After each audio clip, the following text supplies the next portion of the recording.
Assalamualaikum warahmatullahi wabarakatuh. Perkenalkan, nama saya Mila Fitriani, angkatan ke-25 kelompok 1, Latsar CPNS 2021 BPSDMD Provinsi Kalimantan Selatan. Pada kesempatan kali ini, saya akan menjelaskan mind map tentang anti korupsi. Nah, ini adalah mind map yang saya buat. Untuk penjelasannya, yuk simak video berikut ini. Anti korupsi. Yang pertama yang akan kita bahas yaitu tentang sadar anti korupsi, yang dimulai dari dampak, perilaku, dan tindak pidana korupsi terhadap kehidupan. Secara umum, dampaknya adalah merugikan negara dan merusak sendi-sendi kebersamaan, serta memperlambat tercapainya tujuan nasional. Di antaranya yaitu yang pertama ada pada tata ekonomi, seperti gangguan penanaman modal. Yang kedua, tata sosial budaya, seperti revolusi sosial dan ketimpangan sosial. Yang ketiga, tata politik, seperti ketidakstabilan politik dan pengambil alihan kekuasaan. Dan yang keempat, tata administrasi, seperti tidak efisien. Yang selanjutnya, pengertian korupsi. Menurut bahasa Latin, corruptio, yang artinya kerusakan atau kebusukan.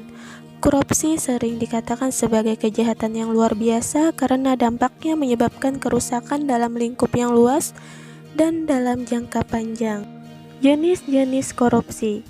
Ada 7 kelompok jenis-jenis korupsi, yaitu yang pertama kerugian keuangan negara, yang kedua suap menyuap, yang ketiga penggelapan dalam jabatan, yang keempat pemerasan, yang kelima perbuatan curang, yang keenam benturan kepentingan dalam pengadaan, dan yang ketujuh gratifikasi. Niat, semangat, komitmen anti korupsi yang diwujudkan dengan kesadaran anti korupsi yang terdiri dari tujuan hidup dan kesadaran bahwa hidup harus dipertanggungjawabkan kepada Tuhan Yang Maha Esa.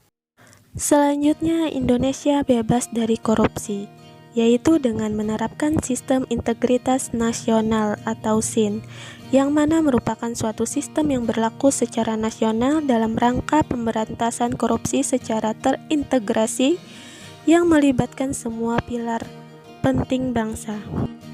Bab selanjutnya yaitu semakin jauh dari korupsi. Yang pertama ada tunas integritas.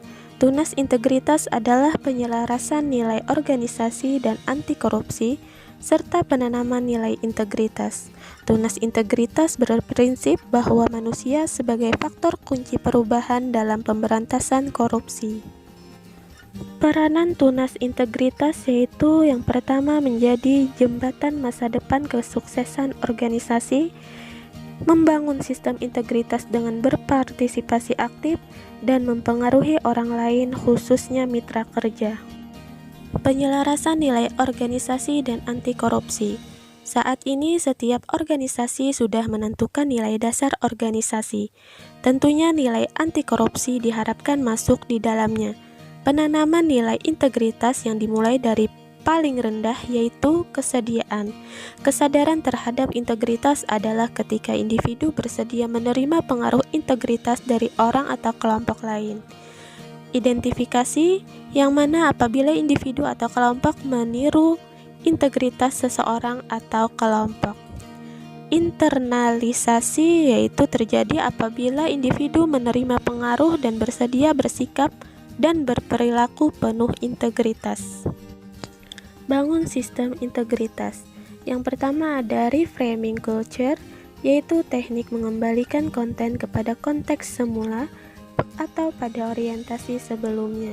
Yang kedua, shading of integrity, yaitu upaya untuk menanamkan pengaruh integritas pada bawah sadar sehingga dapat membentuk perilaku, kebiasaan, dan budaya integritas. Yang ketiga, sistem integritas organisasi, yaitu terbagi menjadi leadership risk, pengendalian dan penyelarasan organisasi, komponen sistem integritas, dan kematangan praktik. Implementasi anti korupsi di tempat kerja, yaitu yang pertama ada jujur, tidak melakukan perbuatan curang dan transparansi. Yang kedua, bersikap sederhana, yaitu selalu berpenampilan tidak berlebihan. Yang ketiga, bertanggung jawab atau akuntabel, yaitu selalu menyelesaikan tugas atau pekerjaan secara tuntas dengan hasil yang baik atau maksimal. Dan yang keempat, adil, menghargai perbedaan dan bijaksana dalam menggunakan wewenang. Nah, itu tadi penjelasan mind map yang telah saya buat, yaitu tentang anti korupsi. Terima kasih. Wassalamualaikum warahmatullahi wabarakatuh.